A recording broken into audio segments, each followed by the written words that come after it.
Hello, everyone. It's Mr. Lopez once again, and we're here talking about Chapter 4, which has to do with human population. Today, in today's lesson, we're going to be learning about why are we concerned about population growth, and what are some of the factors that can affect either in negative or positive manners overall population. And of course, when it comes to population, as it increases, we have to worry about resources that are available to us and the impact that we have on the world environmentally. Obviously, the more people we have, the more resources we need to use up, the more space that we need to use in order to house all these people. And so we're going to be taking a look at that throughout this chapter. Now, a recent study that was done in Brazil shows that a variety of factors such as economic progress, as well as an increase in women's rights, and just a variety of factors had led to the decrease in population size in Brazil, which again for a very long time had a very high population growth. Now this has occurred over the last 50 years, and a lot of it is due to things like industrialization, availability to various technologies, and just pretty much keeping busy. The rise in the economic lifestyles of the people that were in that area, and so that kind of helped stabilize the population, and eventually it led to a decline in population growth. In some cases, that's not too bad. In some cases, you start to have worries about not having enough people to keep your economy moving. So this is a quote by H.L. Mencken that states, "For every complex problem, there is an answer that is clear, simple, and wrong." And what he's referring to is, again, usually we try to solve a lot of these problems, especially in regards to human population growth, when we realize that there is no true solution. There's a lot of different ways and angles that we can approach this, and a lot of variables, that we need to take into account when studying human population. So one of the first things you have to know when studying population is, first of all, you have to understand the past. And how do we get to where we got to right now? So every second on average, 4 or 5 children are born somewhere on the earth. And in that same second, 1 or 2 other people die. So there's about a net +2 gain of people on the earth at any given time. Which again is why we have an overall global increase in population. Now, this is not news to you, I'm sure, but in 2011, the UN announced that we had reached 7 billion people, and obviously since then we're definitely above it, and I'm pretty sure that we're pretty close to approaching 8 billion people pretty soon. Now it says here that we've added the most people in the last 12 years than we have in any other time, growing at 1.13% every year. Now, we don't know if this is going to continue to grow at the rate we are right now. It could slow down. It could speed up. Again, this is all depending on many, many factors, including such things like environmental quality and just resources available to us, whether they be technological resources or agricultural resources or land resources. These are all going to play a huge role in identifying how our population will grow. Now, it says here that for most of our history, human population grew very slowly, mostly because a lot of times the men spend a lot of time out, hunting, gathering resources. But now that we have more time because of the fact that we're more industrialized, we have more time on our hands. In some cases, not obviously it's not the case for everybody, but in some cases we have a lot of extra time on our hand, which has led to a significant increase of people on this earth in a very quick amount of time.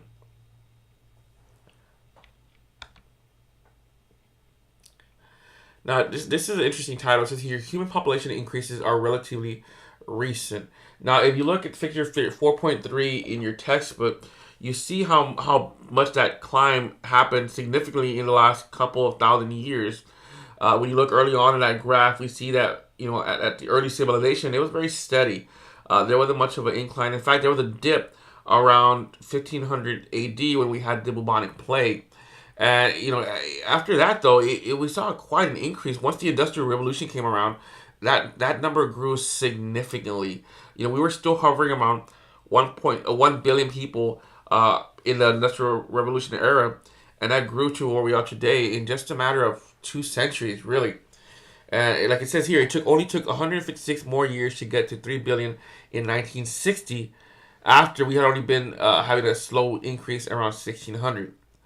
and it only took us 12 years to add the seventh billion. So we had a tripling of human beings alive in the 20th century. So the question is, will this happen again in the 21st century? Or, will we be able to sustain this entire growth that we've been having at the rate that we've been having it? So these are all good questions to ask as you study human population. Now, here's another diagram of figure 4.3 that I was showing you, or I was explaining earlier. And it shows how we had a massive increase just around 1500, 1600 AD. Again, this kind of coincides with the Industrial Revolution. And you had a large peak. I mean, go from 1 billion to almost 7 billion in a matter of 2 centuries. So it goes to show you that, again, there's a lot of variety of factors that play into the whole population growth phenomenon. Now, today, of course, access to birth control affects the number of children families have. Now, this is very dependent on a lot of things. Some people have religious preferences where they don't use birth control or they don't believe in birth control, so maybe that might not affect them as much. But overall, as a civilized society as we are now, we definitely have a lot of people that are trying to have kids later on in life as opposed to what used to be the traditional ages around 18, 19 back in the day. So we have, again, this is kind of helping to stabilize our overall population growth, mostly in the civilized and industrialized parts of the world. And of course, also is the fact that most families, most parents only want to have one or two children. Some of y'all may look at your grandparents or your uncles and aunts from previous generations and notice that they have upwards of 10 to 15 children, brothers and sisters in that family.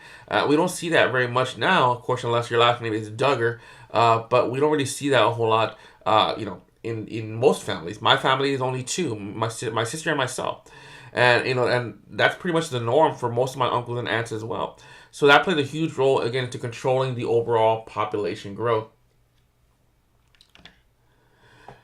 Now, this states on this slide, here, as with many topics in the environmental science, people have widely differing opinions about population and resources. So scientists overall have differing opinions as far as how we got to where we got to today as far as population growth, what are the factors that attribute to population growth, and what will eventually lead to a decline. Some people believe that population growth is the ultimate cause of poverty and environmental degradation. There's so many of us that there's not enough to feed everybody around us. And of course, because we use up so many resources, the environment is starting to take an effect. And we can actually see that we're tearing apart, deforesting different regions, polluting water streams, just pretty much taking up a lot of room on this planet just to live. And so, of course, others argue that poverty, environmental degradation, and overpopulation are all merely symptoms of deeper social and political factors. So, that, in other words, you got to look a little bit deeper, according to some of these scientists, than just population growth. There's a lot of factors that we don't take into consideration that might lead to growth. Of course, the worldview we choose to believe will profoundly affect our approach to population issues. To some people, environmental issues are not that important because it's not something that's going to affect them immediately. Some environmental consequences might not be seen for another century, and so when you can't see things in your own given life, you might not care too much. And so that's what it means by our worldview. How do we see the current condition? Everybody's going to see it a little bit differently, and therefore take differing actions to taking care of those issues. Now, does environment or culture control human population growth? As I mentioned before, since the time of the Industrial Revolution, individuals have argued about the causes and consequences of population growth. And late in the 18th century, Thomas Malthus hypothesized that human population would outstrip their food supply and collapse into starvation, crime, and misery. Now, obviously, this is roughly 2 centuries ago, and we don't think we've run out of food supply. Obviously, we're not starving in some parts of the world. Crime and misery, however, have changed, but overall, we're still pretty good.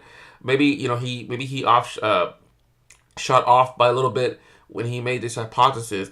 But even then, a few centuries later, Karl Marx, who was one of the inventors of communism, he presented an opposing view that population growth resulted from poverty, resource depletion, pollution, and other social ills. In other words, he thought that the factors that some people thought would lead to poverty is that poverty actually leads to population growth somehow. And again, you have to actually read some of his reports, his papers that he put out many years ago to kind of figure out why he thought this, why he thought that increase in poverty would lead to an increase in population growth. So this is pretty much the overlying question that we're asking throughout this entire chapter: is the world overpopulated, or are people a resource? Is it good to have as many people as we have? Again, in large part, the answer depends on the kinds of resources we use and how we use them. And it also depends on democracy, equity, and justice in our social system. All these play a role, in determining whether or not the fact that we have so many people is a good thing or a bad thing. And so, which leads us to an interesting term that you definitely have to know for this chapter, and that is carrying capacity. In other words, what is the capacity that this earth can carry in terms of human? Some believe that we are approaching or may have surpassed the Earth's carrying capacity. In other words, the Earth can no longer support or have enough resources for the people that are currently on this planet. Joel Cohen at Rockefeller University published estimates of the maximum human population size the planet can sustain. And he estimated that spanning 300 years of thinking, he converged on a median value of 10 to 12 billion.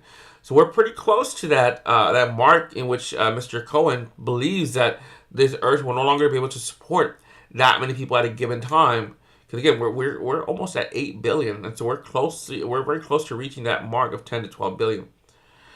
Dave Pimenthal from Cornell University states that by 2100, if current trends continue, 12 billion miserable humans will suffer a difficult life on Earth. And the reason why he said miserable is because he assumed that at this point we would no longer be able to have the resources to live comfortably, and there'd be probably a lot of war, a lot of strife, a lot of starvation, because there's too many people and not enough resources. Now, one of the things that some of these men like Malthus didn't take into consideration was the increase in technology. And some people believe that this increase in technology has allowed the carrying capacity of humans to also increase. Optimists, of course, like this bullet states, argue that Malthus was wrong in his prediction of the famine and disaster 200 years ago because he failed to account for scientific and technical progress. Now, of course, you got to consider of the era in which he lived, 1798, and it wasn't like it is today. We have a lot of new medical advancements that help people live longer and survive longer, considering that we might even still be depleting our resources. So, of course, since then, progress in agricultural productivity, engineering, information technology, commerce, medicine, and sanitation have made it possible to support approximately 1,000 times as many people per unit area as was possible 10,000 years ago. So, again, technology is always increasing and will continue to increase. I don't see this changing anytime soon. So the question is, will these new technological solutions allow our carrying capacity to increase even more? And that's a good question to ask because, again, we don't want to run out of space. We don't want to run out of resources. So, our environmental effects aren't just a matter of population size. They also depend on what kind of resources we use and how we use them. For example, here in America, we go through a lot of food, even food that, again, is wasted because we don't eat everything. And so that all requires resources, animals, lands, streams to power, electrical power plants, things like that we don't really take into consideration when it comes to, how we get our food. And so this concept of calculating our effect is summarized as the I equals PAT formula, which I represents our environmental impact, which is the product of our population size times the affluence level and times the technology level. So all these play a huge role in determining what our environmental impact will be.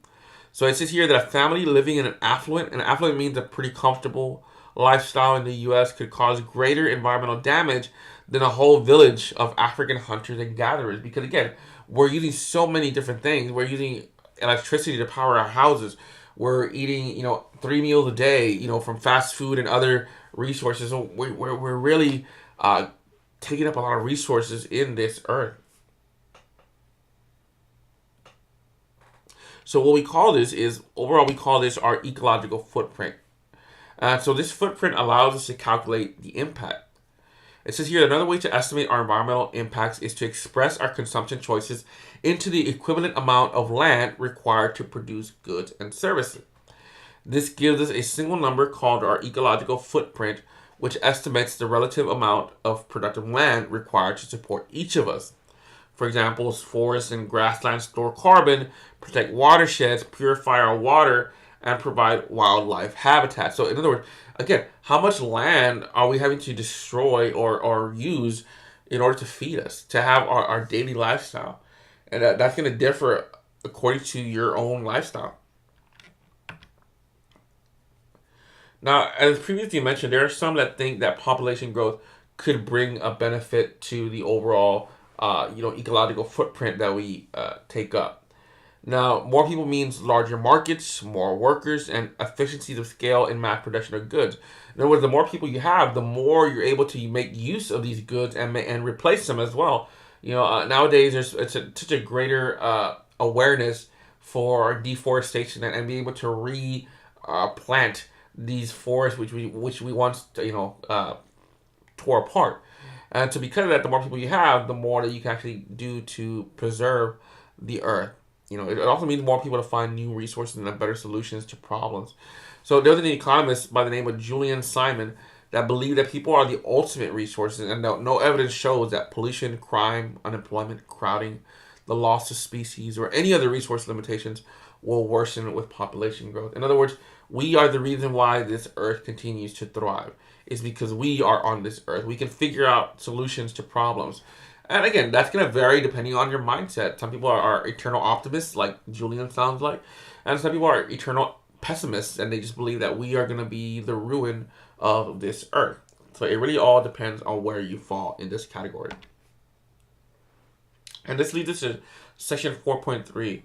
And this reminds us that not just one thing is going to play a role in population growth, but many factors overall will cause growth to either spike or decline.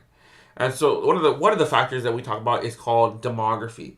Demography encompasses vital statistics about people such as births, deaths, and where they live, as well as total population size. Pretty much, when you think of something like the census, where people take a census count every 10 years here in America, they're getting all this demographic data. When you applied for college, one of the first things you did was list all your demographic data, your ethnicity, your gender, where you're from, how old you are, things like that all fall into demography.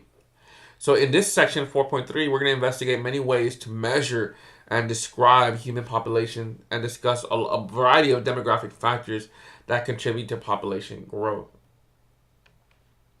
So as previously mentioned, there's a question that says here, how many of us are there? Again, at this point, 2017, we are well over 7 billion people. And even with all this technology that we have, again, it's just an estimate. It's not a true count because obviously we can't go around counting every single person on this earth. It's just not possible. So this is just an inexact science or inexact number that we believe we have.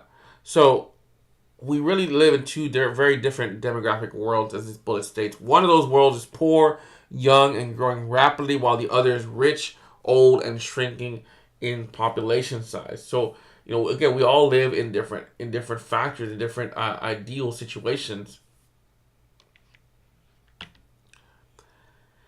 So again, this is just an image to show you that we live in a very demographically divided world. This doesn't look very common to us, but it looks very common to other parts of the world.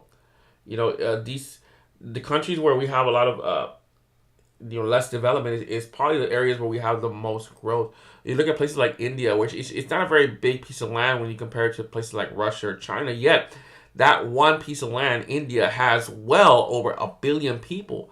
And so, and they're not really, too well off or too affluent. And this happens a lot more across the world.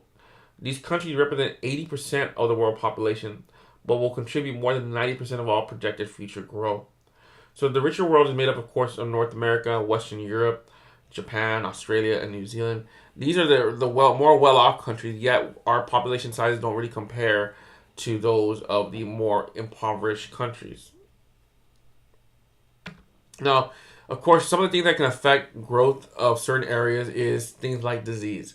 We saw an image earlier that showed population growth over the years, and there was a slight decline in a time where we had the bubonic plague that killed a lot of people on this earth. And so there's other factors like that, disease, that play a role in either stabilizing our growth or even declining our growth in certain areas. In Zimbabwe, Botswana, Zambia, and Namibia, which are all African countries, up to 39% of the adult population have AIDS or are HIV positive. And that's still a very high number. So because of that, their life expectancy is a lot shorter than what most people would have. Since here without AIDS, the average life expectancy would have been nearly 70 years, but with AIDS, life expectancy has dropped to only 31.6 years, and that's very sad. I mean, more than half of their life is gone simply because of a disease that cannot seem to be eradicated in that area. Even at that point, I wouldn't be alive right now if I suffered from AIDS in this area. So, again, something to be considered about when you're thinking about other countries other than your own. And here's some other factors that play a huge role in population growth. Again, fertility varies among cultures and at different times. There are some cultures where they just seem to be more virile, more fertile, and they produce a lot of offspring. And then there's some that, for example, Sweden. Sweden has a population decline right now because, their population is getting older. They have less kids, and then the younger generation is living longer without getting married, without having kids. So therefore, there's just a steep decline. And of course, certain areas of the world they have a very high mortality rate, so it's actually higher than their birth rate, and that obviously plays a huge role in population growth. But overall, though, as an average, life expectancy is rising worldwide, even though there are still those places where, again, they have very low life expectancies. And living longer has profound social implications. Again, you might have a different societal status now if you live past 75. If people see you differently, your contributions are different than they were back in the day. So, as I mentioned before, we talked about fertility rate in the previous slide, and here we see how that plays a role among different cultures at different times. So what we call the total fertility rate is it's the number of children born to an average woman in a population during her entire reproductive life. And this rate varies according to many factors. So we see here that it's the least developed countries that seem to have a higher total fertility rate, even though it's declined overall throughout all the years from 1950 to 2050, or the estimated amount. We still see that the lesser developed countries still have a higher birth rate. And you might think, well, how is that possible? You would think they wouldn't be able to sustain having a greater population growth. But again, because of lack of resources, lack of employment, things like that, I mean, they have more time to be more fertile. And therefore, it causes an increase overall in population growth in comparison to the more developed countries. And that previous slide shows overall world fertility rates are declining. So what we're having is what we call zero population growth, and that occurs when birth plus immigration and a population just equal deaths plus immigration. In other words, because fertility rates are declining, we're almost breaking even when it comes to birth and deaths in a given area. And it takes several generations of replacement level fertility to reach ZPG, but again, we are getting close to that range. While the world as a whole still has an average fertility rate of 2.6, growth rates are now lower than at any time since World War II. And you can see this again. You look at your grandparents' generation, you look at your parents' generation, and a lot of them had very, very large families. But as the years progress, every family is becoming smaller and smaller and smaller. Therefore, it's leading to a decline in the overall fertility rate. And so even though there's a decline in fertility rate, life expectancy is climbing. So lifespan is defined as the oldest age to which a species is known to survive, while life expectancy is the average age that a newborn infant can expect to attain in any given society. So again, every place is going to be a little bit different because of a lot of different factors, whether they be societal, whether they be environmental, governmental. All these are going to play a huge role in determining how long we're expected to live in a given area. And this is an interesting little graph here that shows that life expectancy is related to income. So here, as income rises, so does life expectancy up to about $4,000. Above that amount, the curve levels off. Some countries such as South Africa and Russia have far lower life expectancy than their GDP would suggest. Jordan, on the other hand, which has only 1/10 per capita GDP of the United States, actually has a higher life expectancy. So again, it's not an exact science. They're still kind of figuring this out. And Jordan and South Africa and Russia, they're like the outliers. But overall, you can see here that as people have more money, their life expectancy tends to increase as well. And you see here that the average life expectancy has now reached about 75 to 80 for most countries. And so that's a stark difference from what it was many years ago. And I mentioned before, this can have big social implications. The fact that we are living longer. Age class histograms can show differences between different ages of people in a population and illustrate the social implications of population growth. So we can use this information to determine what we call a dependency ratio, or the number of non-working compared with working individuals in a population. Okay, in Nigeria, for example, each working person supports a high number of children. In the United States, by contrast, a declining working population is now supporting an even larger number of retired person. And this is more true now than ever because some of y'all may have heard, but we are the baby boomers, which are post World War II babies, are now reaching retirement age. And that was a very, very large increase in population at that time. And so now there's less people, like ourselves. I'm not that old. I'm like in my 30s, but there's less people to support more retirees. So we're going to definitely struggle in the coming years when it comes to things like Social Security and Medicaid and Medicare, and making sure that we have enough to support these baby boomers. And so here we see an example of an age class histogram that was previously mentioned. And you see here how, in some of the lesser developed countries, the lifespan is not very long, which is why it looks like a pyramid for Nigeria, where you have a large population of young kids, but as you get older, they don't really seem to be that many people left. But when you look at something like Sweden, which is a more developed country, they have a pretty equal distribution across all ages. And you can actually see here that in some cases, females tend to live longer. While places like Singapore, you have a declining population. You see here that the births are not that big compared to their middle age ranges because people are not having kids. So this is a good way to determine how population is being distributed across a given area. And so by the mid-21st century, children under the age of 15 will make up a smaller percentage of world population, whereas people over age of 65 will contribute an increasing share of the population. And again, this takes us back to that notion that I just mentioned about baby boomers, that they're going to outnumber the young people because there's simply not enough young people to support the overall increase in retired people.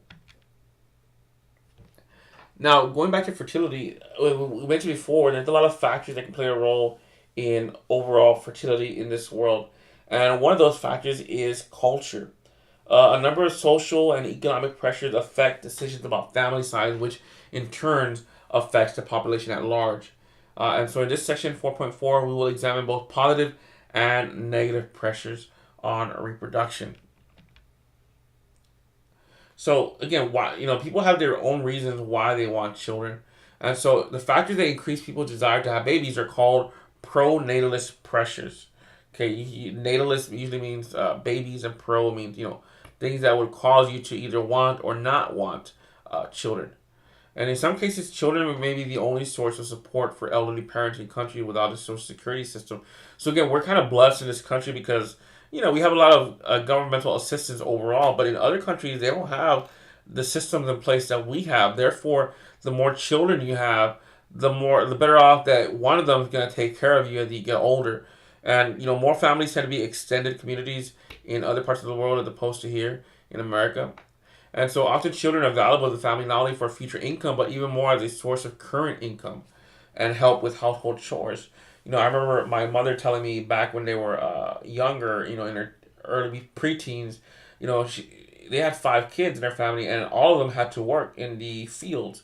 And so the more kids you had, the more hands you had working for you. Therefore, you could put more on the table. And so, again, children were more of a source of income than they were just to have children. And so, society also had the need to replace members who die or become incapacitated. So, in other words, there's a good reason why we need to have more and more children. And of course, the need often is codified in cultural or religious values that encourage bearing and raising children. Some societies look upon families with few or no children with pity or contempt. And the idea of deliberately controlling fertility may be shocking, even taboo, but women who are pregnant or who have small children have special status and protection in some parts of the world. And of course, as some of y'all know, boys are more frequently valued than girls because they carry on the family name and legacy, and therefore they're expected to support their parents in their old age. So all this plays a huge role in determining why people would want to have children. And again, this image shows us here that in some low agricultural regions, children are going to be your workers, which is why you want to have more children. But then you look at here on the right, when you have a more industrialized, mechanized world, you don't need children because you have all these tractors and machinery that will do the majority of the work for you with less people. And of course, education and income are huge factors when it comes to wanting children.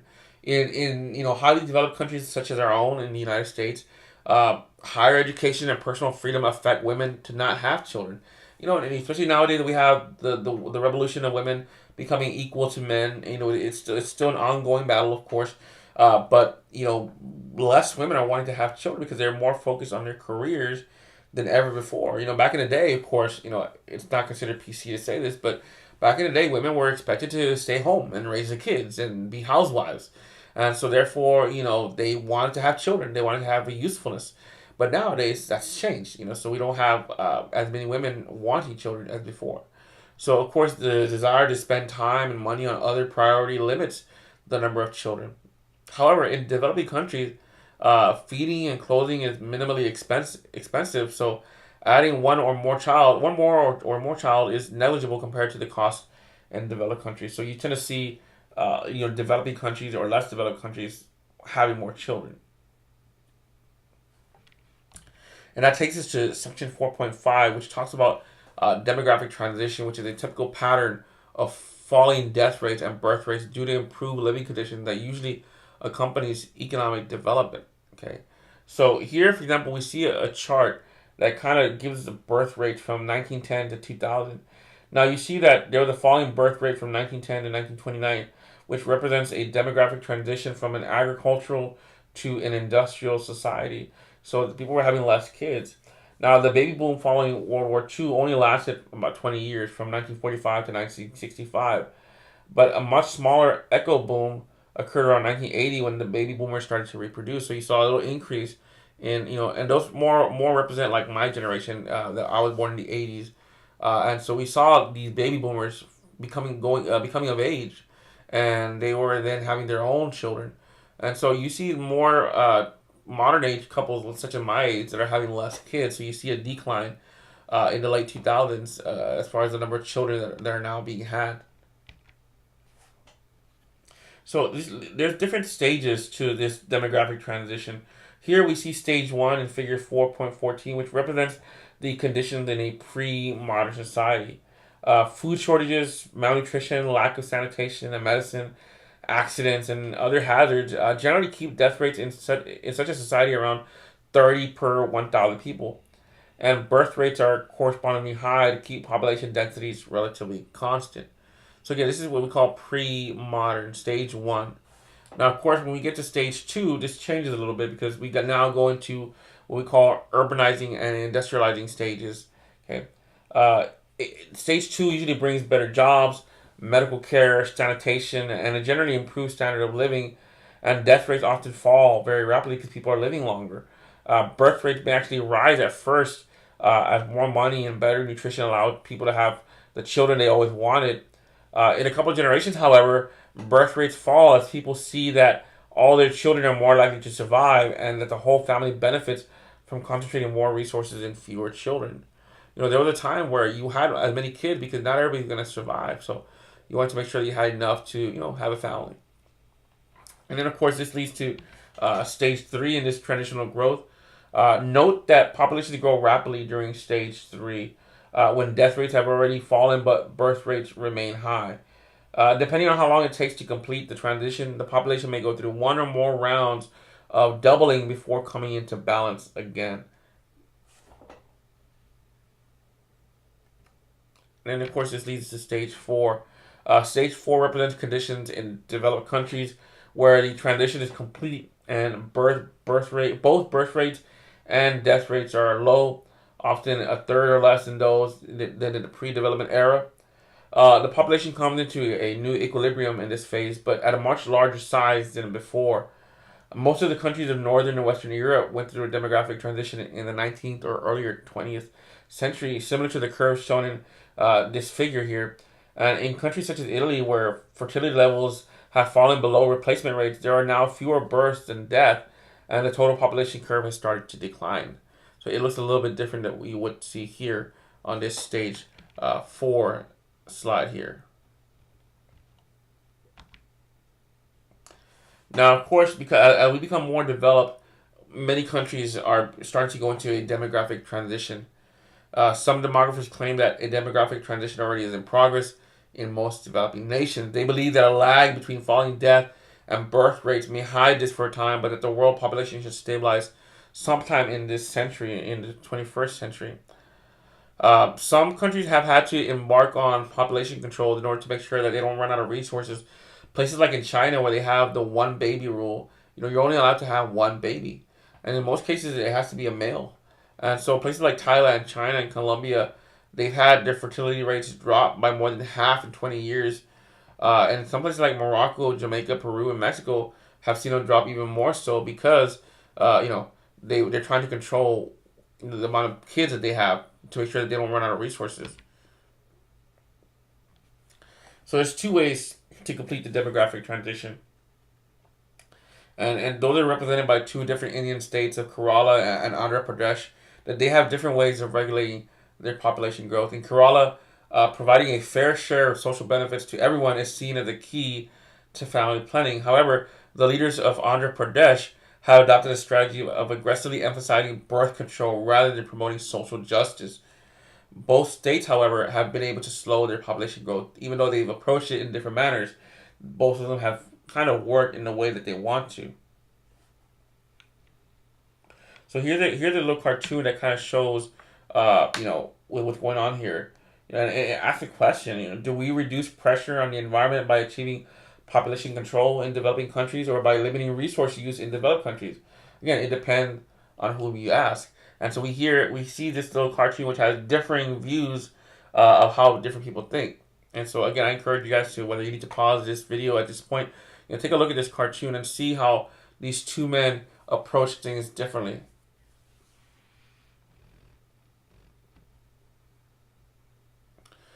And this is something that I talked about a little bit before, and it's talking about how the treatment of women has definitely improved in the majority of the world. Of course, not every part of the world, but that's also led to a reduction in birth rates.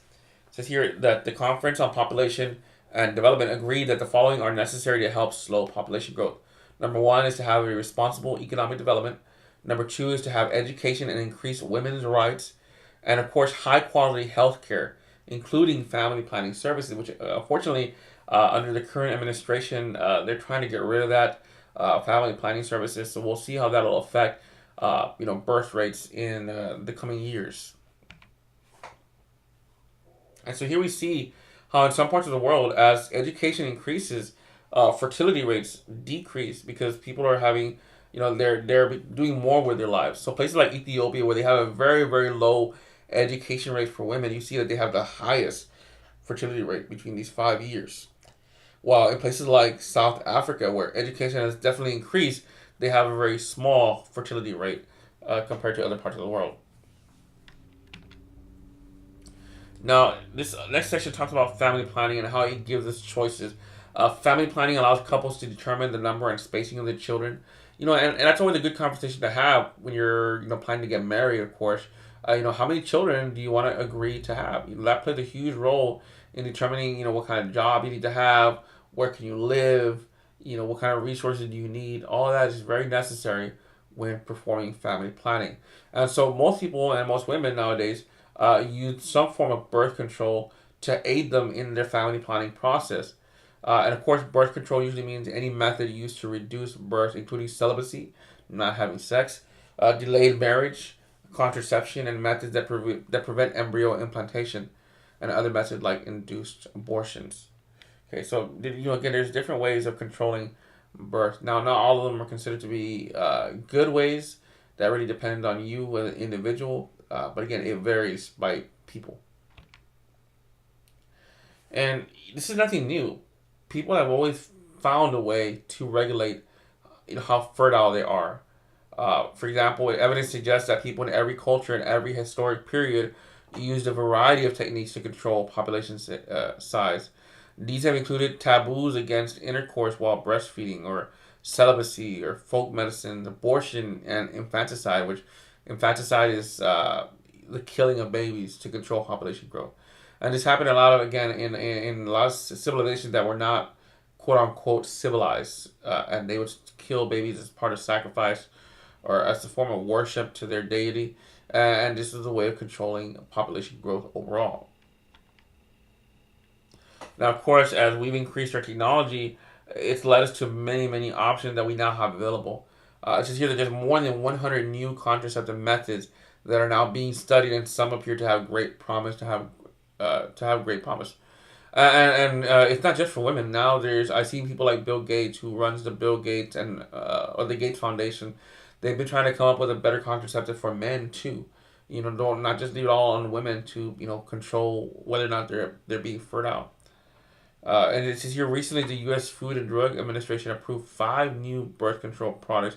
4 of these use various methods to administer female hormones that prevent pregnancy. Other methods, such as a vaccine for women or injection for men, are years away from use, but they're being investigated. Imagine just getting a shot that can make a man infertile for a given period of time until he wanted to have kids.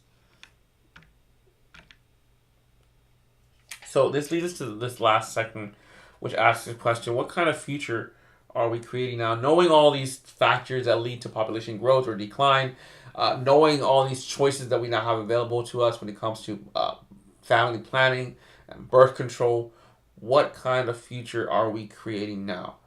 Now, most demographers believe that the world population will stabilize sometime during the century. In other words, we'll probably have an equal amount of birth to death. So we'll reach like a net balance of 0, hopefully. Now, when we reach that equilibrium, the total number of humans is likely to be somewhere around 8 to 10 billion, which is, again, kind of scary because we saw earlier, some people believe that 10 billion is the maximum amount that this Earth can hold at any given time. Again, we refer to that as the carrying capacity. Now, the United Nations Population Division projects 4 possible population scenarios. Okay, so here we have the projections that the United Nations provide. Now, the optimistic one, or the low projection, suggests that the world population might stabilize by about 2030 and then drop back below current levels. However, this does not seem likely. The median projection shows a population of about 9 billion in 40 years, while the high projection would reach 12 billion by mid-century. And then you see the last one, which is constant. If we stay on the path that we are now, by 2050, we'll definitely surpass 12, or maybe even 13 billion people. And so, of course, one of the changes that we're doing is, having successful family planning, which, again, these programs often require significant societal changes. Among the most important of these changes are improved social, educational, and economic status for women, improved status for children, acceptance of calculated choice as a valid element in life in general. In other words, actually being able to choose how many children you want. And of course, social security and political stability that give people the means and the confidence to plan for the future. You can plan for the future when you know that you're going to have some kind of safety net like social security that can help you out later in life. But when you don't have that kind of security, then you have to plan accordingly. And of course, the knowledge, availability, and the use of effective and acceptable means of birth control is another factor that can, sway family planning. And so again, at the very beginning, we looked at a brief image that showed us how Brazil is handling their current political population decline because of changes that have occurred in their society. So using that model, there's some hope for the future. Just here, already nearly half the world population lives in countries where the total fertility rate is at or close to the replacement rate. So the example of Brazil gives us hope that with rising standards of living, population growth will spontaneously slow without harsh government intervention. That's what we're kind of hoping for. We're kind of hoping for population growth to slow down a little bit so that we don't exhaust all our resources. And so here we see a good image that shows the fertility rates by country. And so we have the legend that shows how many children that these colors represent. For example, in America, it's on average, most families have 2 to 3 children. Okay, but then you look at some of the other parts of the world, like Brazil or like Canada and Russia and Australia, they have 0 to 1 to 1 to 2 children, which is not a lot, obviously. But then you look at the less developed countries. Again, this is kind of weird because we assume that people with less resources would have less kids, but places like in Africa, mid Africa, North Africa, they have up to 7 to 8 children, 6 to 7 children as well, and so that's a lot of children per family. Okay, and obviously they're also struggling for resources over there as well. That might have a role to play in that. So, in conclusion, a few decades ago, again, we were warned that a human population explosion was about to engulf the world, which we reached that point already. However, birth rates have fallen almost everywhere, and most demographers now believe that we will reach an equilibrium around 9 billion people in about 2050. So this is a point again where we'll be relatively safe, not having too many people and able to support what we have. Now, how or if we should carry out family planning and utilize birth control remains controversial. This depends on culture, religion, ethnicity. All these factors play a role in how you take in birth control. And how many humans our planet can support on a long-term basis also remains a vital question, one that we're still asking to this day. So that concludes this chapter. Now, be sure to complete the environmental footprint quiz that I provided for you under the assignment folder. I wish you the best of luck and have a great day.